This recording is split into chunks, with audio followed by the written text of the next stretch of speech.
Hi, welcome to our channel where we share the most intriguing stories. Anthony Grayson never expected a war over his own backyard, but when the HOA's ruthless leader, Karen Williams, decided his private oasis should belong to the entire neighborhood, she ignited a battle she couldn't win. Lies, sabotage, and even hired muscle. Nothing was off limits. But Karen forgot one thing: Anthony never backs down. Anthony Grayson had always valued his privacy. After years of hard work, he had finally acquired his dream home, a spacious house with an even larger backyard nestled in a quiet suburban neighborhood. It was his personal retreat, a sanctuary where he could unwind after long days of work, entertain a close circle of friends, and enjoy the freedom that came with home ownership. The highlight of his property was his backyard, a beautifully maintained space featuring a pristine swimming pool, an outdoor bar, a professional-grade barbecue area, and even a DJ booth for the occasional private party. It was everything he had ever wanted, and most importantly, it was his. But not everyone in the neighborhood respected Anthony's sense of personal space. The first encounter with Karen Williams, the self-appointed queen of the Homeowners Association, happened on an otherwise peaceful Saturday morning. Anthony had been lounging in his backyard sipping coffee when he heard the unmistakable click of a gate opening. His brows furrowed. He hadn't invited anyone over. Setting his cup down, he stood up and turned toward the source of the intrusion, only to find a blonde woman in her late 40s confidently striding across his lawn like she owned the place. Karen had that peculiar air of someone who believed rules existed solely for other people. Dressed in her usual pastel cardigan and perfectly ironed slacks, she carried a clipboard in one hand, the universal symbol of bureaucratic tyranny. She smiled, but it wasn't a friendly smile. It was the kind of smile a salesperson wore when about to unload an awful deal on an unsuspecting victim. "Anthony," she chirped, as if they were old acquaintances. His jaw tightened. "It's Mr. Grayson," he corrected, crossing his arms. "Can I help you?" Karen barely acknowledged the correction as she gestured toward his backyard. "I'll get straight to the point. We at the Homeowners Association have been discussing ways to strengthen our sense of community, and we couldn't help but notice that you have, well, a rather generous backyard." Anthony didn't like where this was going. "And?" Karen's eyes lit up, as if she had been waiting for this moment. "We'd like to invite you to formally join the HOA. Once you do, we can incorporate your backyard into our communal space. The neighbors would love to have access to the pool, the barbecue, and that DJ booth. It would be such a wonderful addition to our community events. We're even prepared to create a schedule so that everyone gets fair access." For a second, Anthony was convinced he had misheard her. He let out a short laugh, expecting Karen to reveal that this was some kind of elaborate joke, but her expression remained entirely serious. "Wait," he said, holding up a hand. "You're telling me that you want me to give up my private backyard so that a bunch of people I don't even know can treat it like a public park?" Karen tilted her head slightly, her expression one of exaggerated patience. "Well, that's a rather selfish way to put it. Think of it as contributing to the community. You have so much space and others could benefit from it. It's really the fair thing to do." Anthony narrowed his eyes. "Fair? I bought this house, Karen. I paid for this land, I maintain this backyard, and I didn't sign up for an HOA. There's nothing fair about you waltzing in here and telling me to hand over what's mine." Karen pursed her lips. "Technically, your property is adjacent to HOA-governed homes. It wouldn't be unreasonable for us to—" "Stop right there," Anthony interrupted, his voice firm.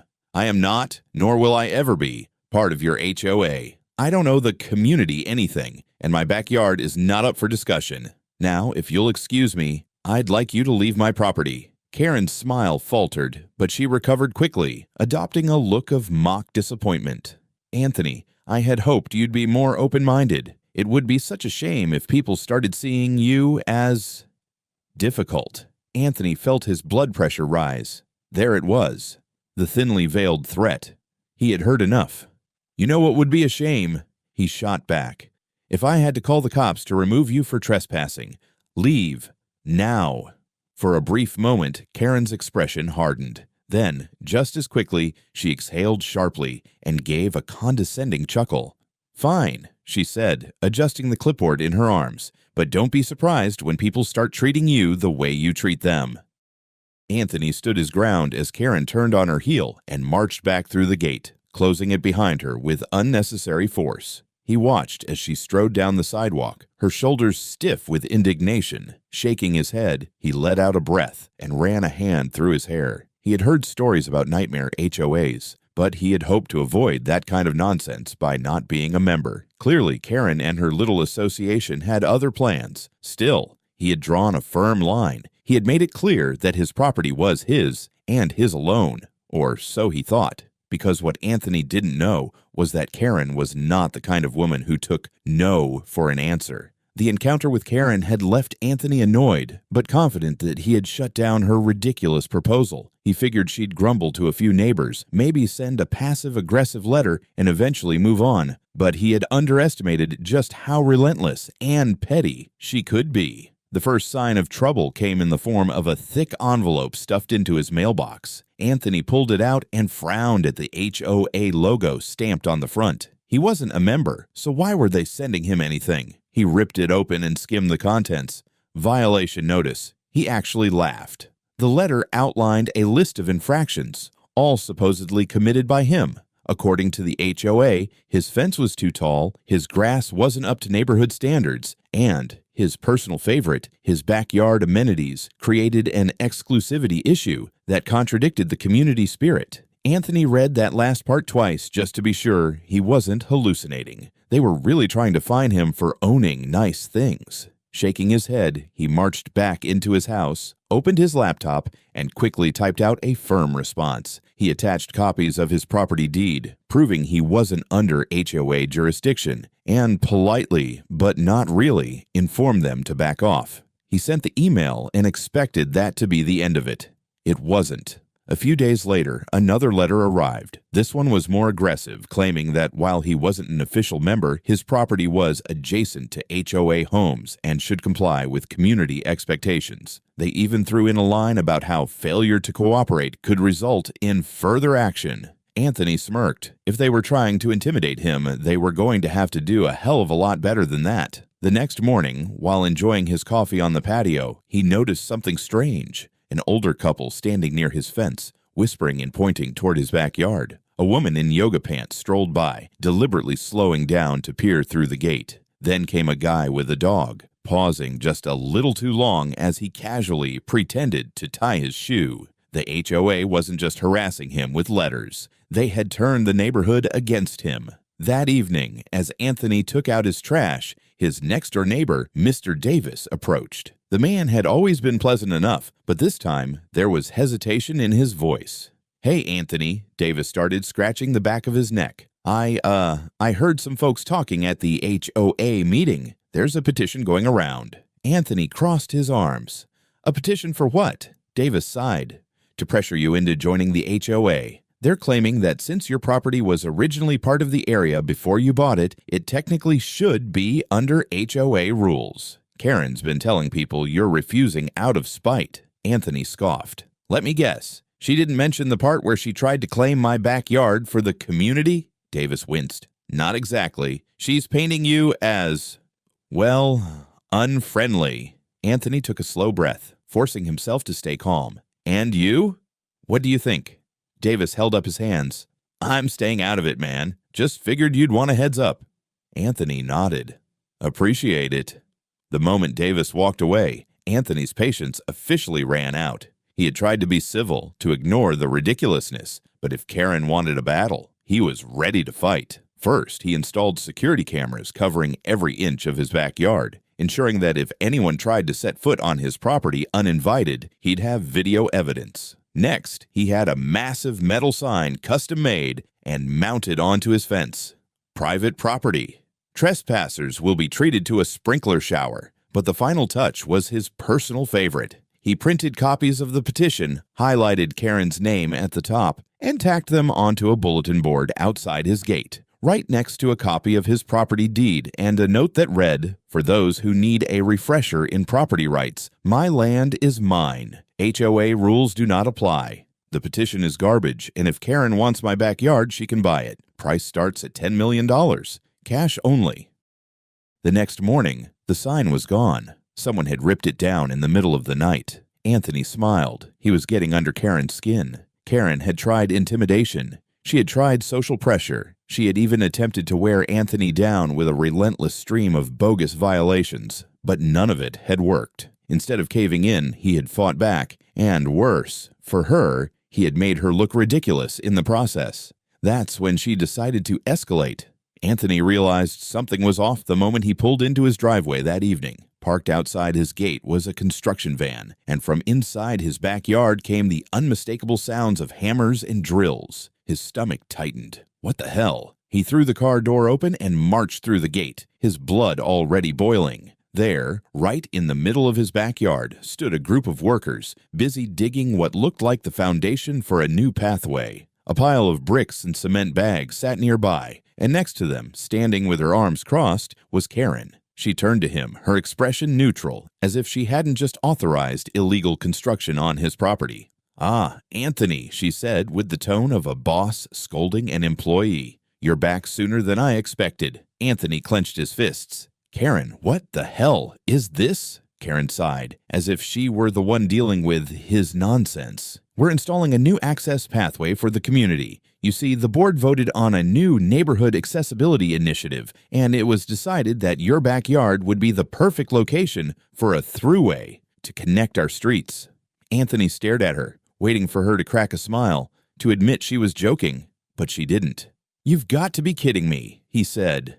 "It's really a win-win," Karen continued, ignoring his growing fury. "This way, the whole neighborhood benefits from your space, and you can finally start integrating with the community instead of—" Anthony held up a hand. "Let me stop you right there. First of all, you and your little board don't get to make decisions about my property. Second, you are trespassing. All of you." Karen scoffed. "That's a strong word, Anthony. It's not trespassing when it's for the good of the neighborhood." Anthony's patience snapped. He turned to the workers who had hesitated, sensing the tension. "All right, everyone, put down your tools, right now." The men exchanged glances. "Guys, listen to me," Anthony said, his voice firm.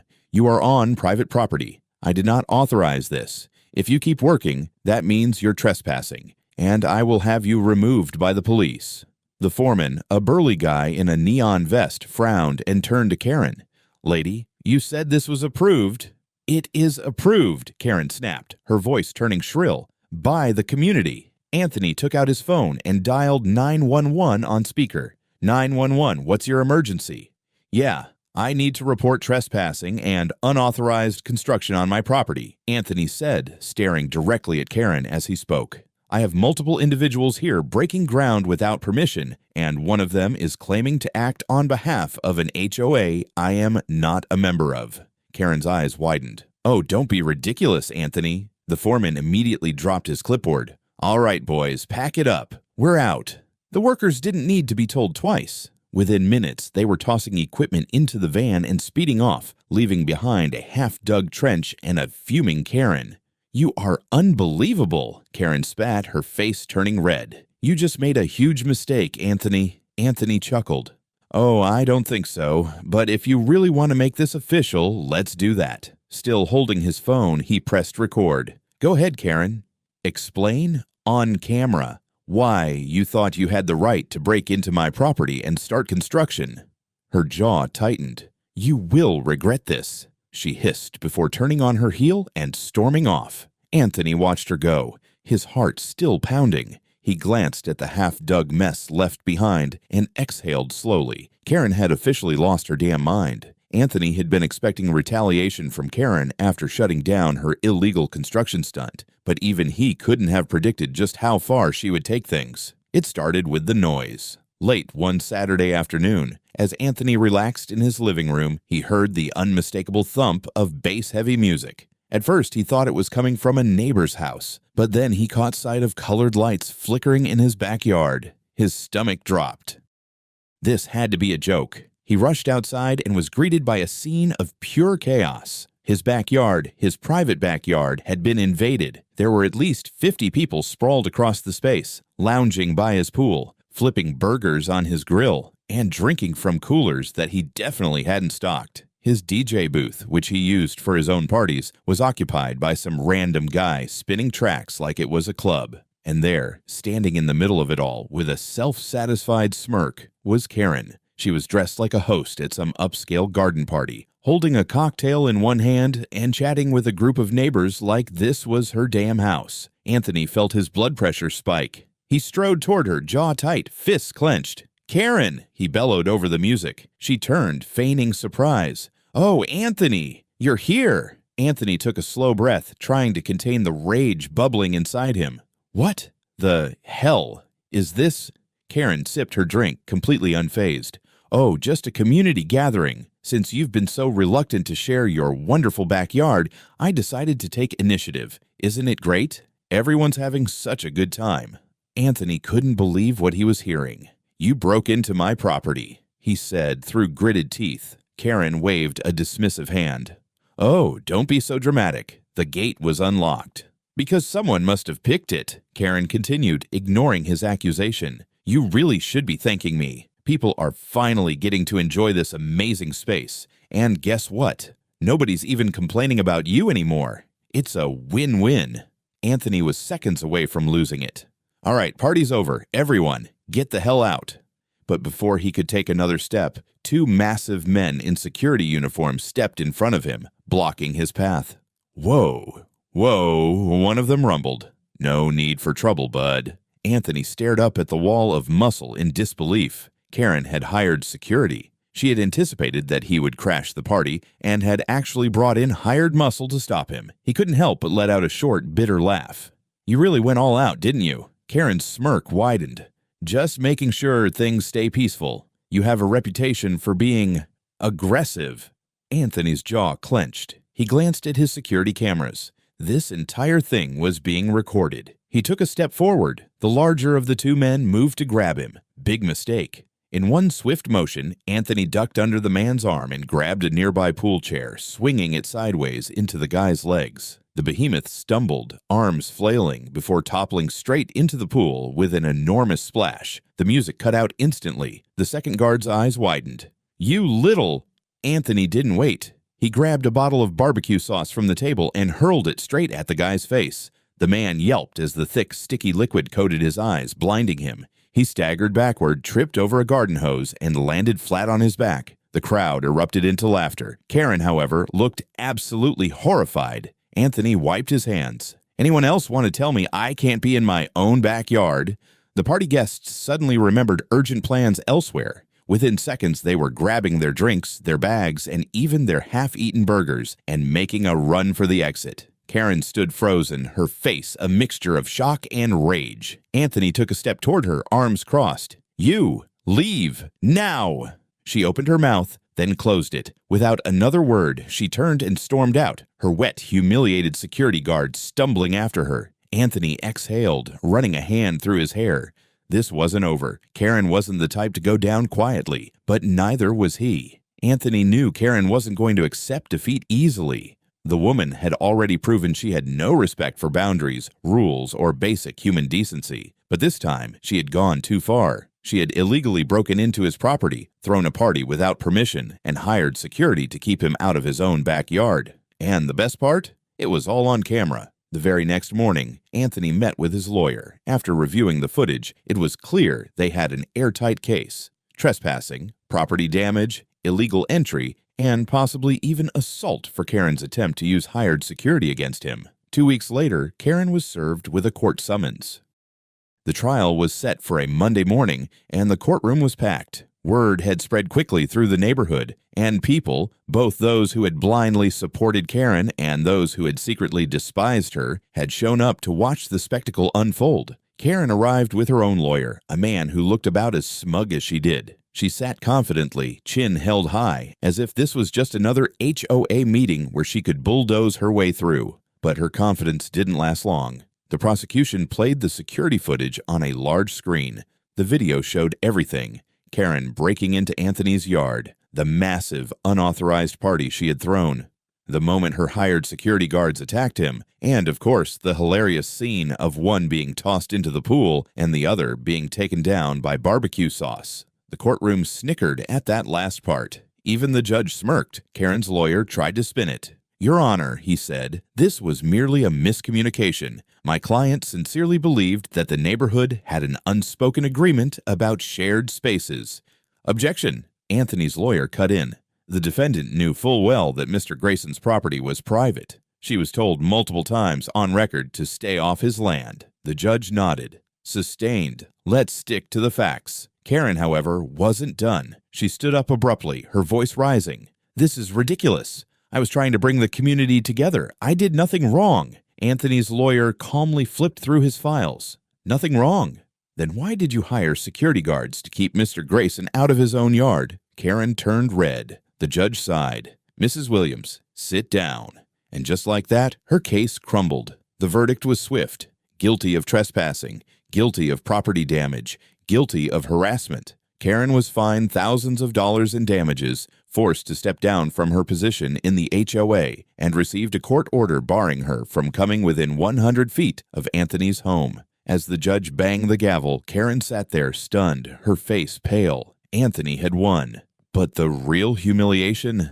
That was still to come. The courtroom loss had left Karen shell-shocked, but the real punishment wasn't just the fines or the restraining order. It was the complete and utter destruction of her reputation. The news spread through the neighborhood like wildfire. Overnight, Karen Williams, the once feared dictator of the HOA, had become the biggest laughingstock in town. Anthony, however, wasn't about to let her slink away quietly. The next morning, he had a giant banner delivered and hung across the front of his property. In bold red letters, it read, "Private property. Unauthorized parties must RSVP to judge first." Neighbors howled with laughter when they saw it. Karen? Not so much. Then came the online humiliation. Someone had taken the security footage of the battle at the party and turned it into a meme. Slow-motion replays of her security guard flailing into the pool were set to dramatic music, while the scene of the other goon getting blinded by barbecue sauce was edited into a fake movie trailer titled HOA Wars: The Fall of Karen.